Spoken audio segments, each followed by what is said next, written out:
Assalamualaikum warahmatullahi wabarakatuh. Sahabat-sahabat semua dimanapun Anda berada, terima kasih telah berkenan mengunjungi channel kami, Umar Atmojo Official. Semoga panjenengan semua dalam keadaan sehat walafiat. Pada kesempatan kali ini kita akan mereview, membahas lakon Laire Dasamuka atau Lahirnya Dasamuka. Dasamuka ya tokohnya sangat terkenal, wayangnya kurang lebih seperti ini. Menurut saya ini sulit. Kenapa? Kalau hanya menceritakan bagaimana Dasamuka lahir itu gampang. Namun dalam hal mengupas karakternya Dasamuka sehingga Dasamuka menjadi orang yang seperti itu di jagat pewayangan, itu yang gak gampang.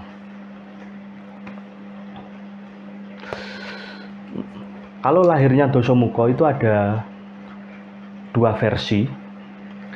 Versi yang pertama, dia lahir dalam masa Begawan Wisrawa masih hidup.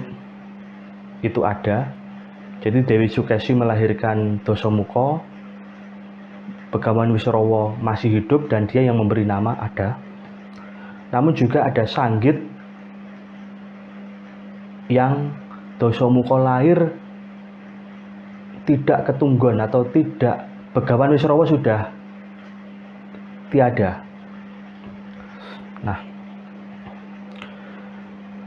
mana yang benar? Semuanya saya kira benar, karena itu masing-masing juga punya dasar yang sangat kuat. Dan ada dalang yang menyampaikan lahirnya Dasamuka itu ketunggon Begawan Wisrawa, ada yang tidak ketunggon Begawan Wisrawa.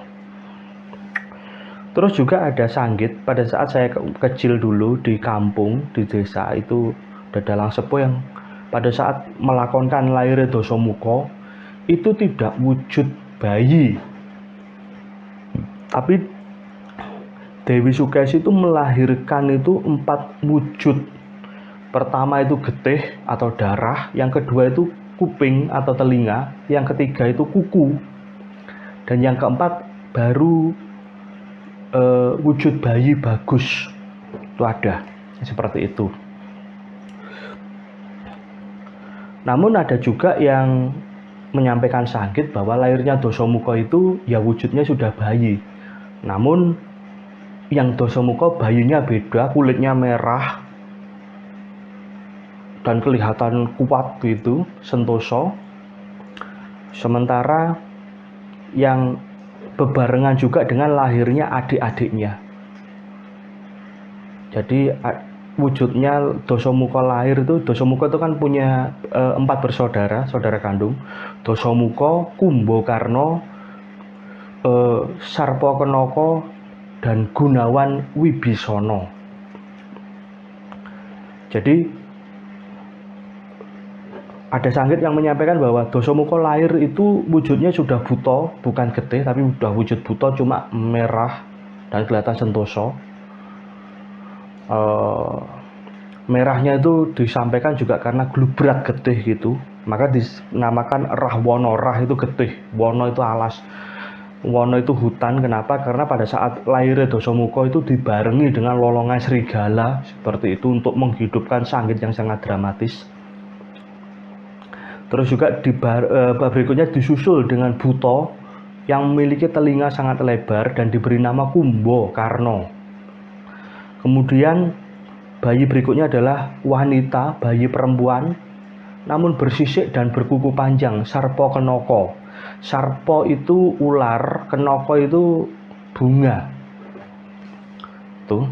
Baru bayi yang terakhir itu bagus, diberi nama Gunawan Kuntawibisana. Tuh. Jadi bareng. Jadi monggo Sanggit yang manapun yang dipakai monggo. Namun dalam kesempatan kali ini saya tidak memperdalam mengenai lahirnya seperti itu, yang kurang lebih seperti itu. Lahir biasa yang lahirkan Dewi Sukesi, mau ada bapaknya atau tidak, monggo, mau dalam wujud sudah wujud bayi atau wujud tidak lumrah, monggo. Jika wujud tidak lumrah itu ada adegan bahwa wujud yang tidak lumrah itu kemudian dipujo menjadi wujud bayi. Itu ada, monggo. Nah, di kesempatan ini saya ingin menekankan tentang karakternya Dasamuka. Ini penting karena di review-review selanjutnya kita akan banyak banget, pasti lakon-lakon selanjutnya itu melibatkan tokoh ini. Tokoh ini selalu ada berperan dan sebagai tokoh antagonis. Jadi begini, sebelum kita menghakimi atau menjustifikasi bagaimana Dasamuka itu jahat, tapi kita lihat dulu wataknya apa ya, backgroundnya dulu. Dalam jagat pewayangan itu ada tokoh yang hebat yang bisa dikatakan tanpa berguru langsung ke seorang guru. Jika di Mahabharata itu ada Ratu Paranggelung bernama Prabu Palgunadi atau Bambang Ekoloyo. Itu bergurunya inginnya ke Pendeta Durna tapi ditolak. Kenapa? Karena kastanya dianggap rendah. Tidak seperti kastanya Pandhawa dan Kurawa. Sehingga dia tidak diterima meguru ke Begawan Durna, namun dia membuat patung yang mirip Begawan Durna dan dia berguru, dalam tanda kutip berguru ke patung itu, dan menjadi satrio yang ampuh, kemampuan manahnya itu luar biasa dan bahkan bisa mengimbangi kemampuan memanahnya Janaka atau Arjuna. Itu tokoh hebat yang bisa dikatakan tanpa guru.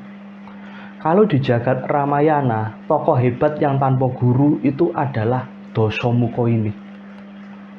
Loh, tapi kan dia pernah berguru ke Resi Subali. Iya, tapi sebenarnya bergurunya itu bukan berguru yang bagaimana, dia hanya menginginkan Aji Pancasonyo. Itu nanti akan kita bahas berikutnya. Namun bisa dikatakan sebelum ketemu Resi Subali, Dasamuka itu udah sakti. Dasamuka itu udah dogdeng dan Dasamuka itu udah hebat. Namun masih bisa mati, sehingga dia ingin menjadi orang yang jauh lebih hebat lagi, kayak dewa nggak bisa mati. Makanya harus nggaduh Aji Pancasonyo. Dan itu didapatkan ke Resi Subali. Pertanyaannya, mengapa Dasamuka itu sangat ambisius ingin jadi wong sekti, wong peng-pengan? Nih. Jika menurut nalar lumrah, setelah lengsernya Prabu Sumali, yang seharusnya menjadi raja adalah putranya laki-laki yang bernama Sukesa atau Prahasta, bukan Dasamuka. Namun Dasamuka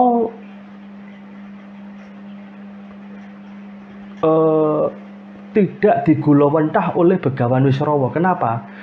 Karena dia lahir, Begawan Wisrawa sudah tiada. Kalaupun lahirnya itu masih ketungguan atau masih sempat ditunggu oleh Begawan Wisrawa, itu pun masa kecil dan itu nggak lama. Artinya bisa dikatakan Dasamuka itu tidak digulawentah oleh Begawan Wisrawa, oleh bapaknya.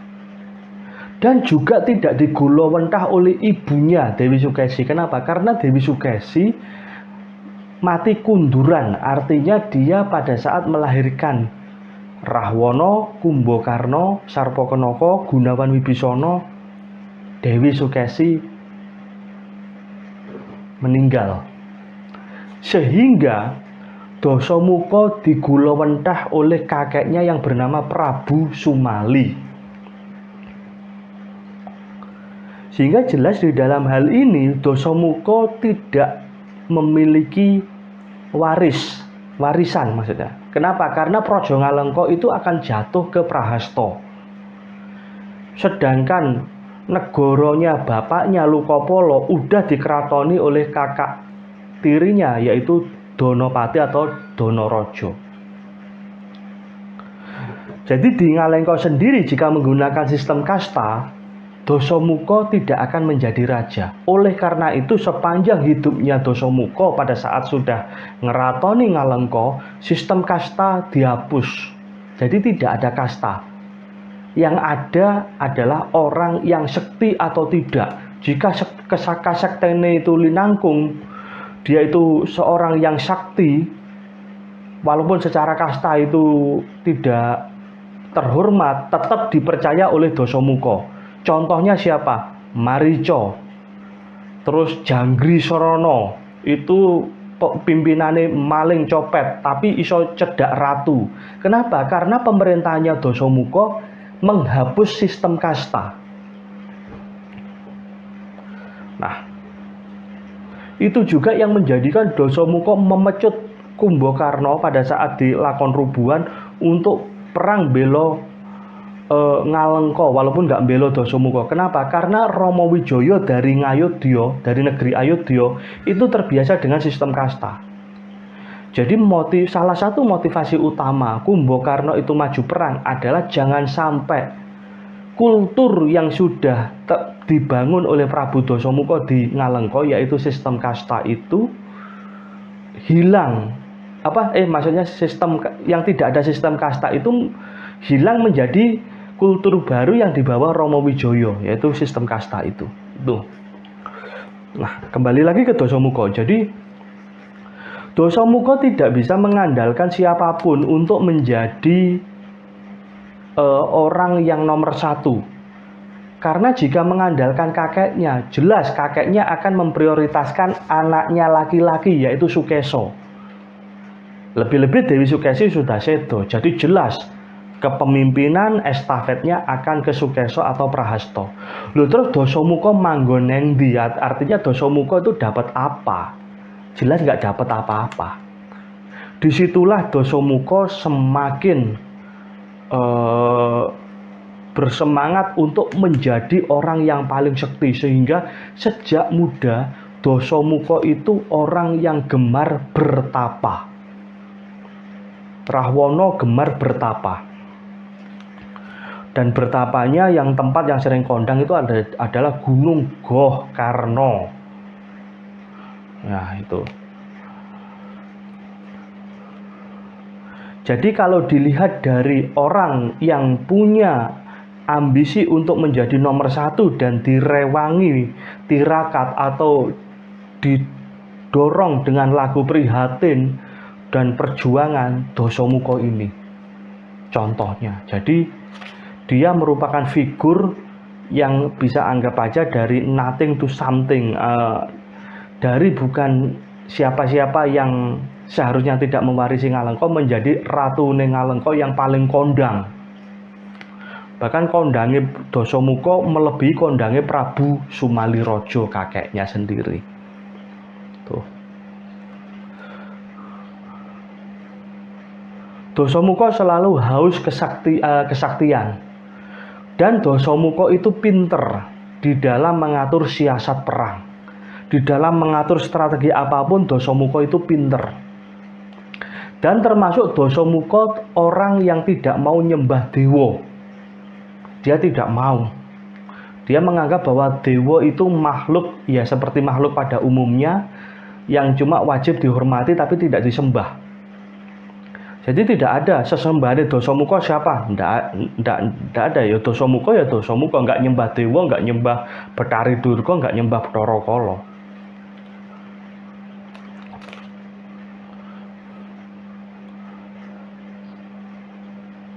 Dan dalam perjuangan apapun, walaupun Dasamuka itu kalah, dia tidak akan berhenti sampai dia itu mati. Itu Dasamuka. Setelah kekalahan ini dia akan mengasah lagi kemampuan untuk menjadi lebih ampuh lagi, lebih sekti lagi, sehingga dia bisa maju lagi. Dan ekspansi besar-besaran Ngalengka terjadi di eranya Dasamuka ini. Jadi ambisi imperialismenya Dasamuka itu sangat besar. Sangat besar. Jadi dia itu nafsunya ingin menjajah negeri-negeri di sekitarnya, menaklukkan negeri-negeri di sekitarnya itu sangat besar. Dia ingin Ngalengka menjadi negara besar yang menguasai negara lain dan dia ingin menjadi raja diraja. Karena disitulah dia satu-satunya peluang untuk membangun kehormatan bagi Dasamuka. Begitu.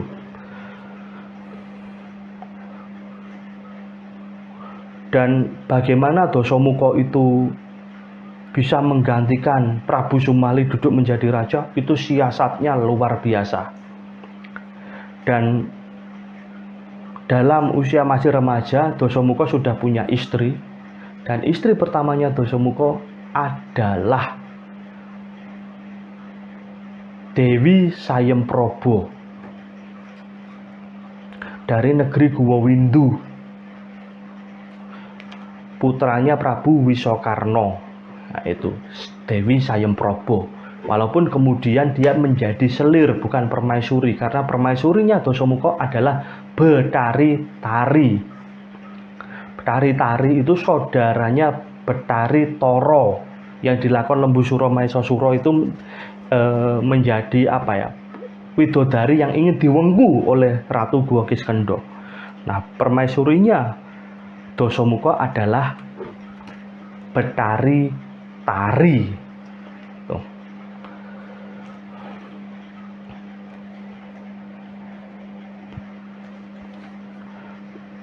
Demikian sekilas karakternya Dasamuka, dan saya kira karakternya Dasamuka itu mirip dengan karakternya banyak pemimpin-pemimpin. Coba kalau Anda mempelajari biografi berbagai pemimpin besar, seringkali dia punya permasalahan dengan orang tuanya, dengan bapaknya atau dengan kakeknya.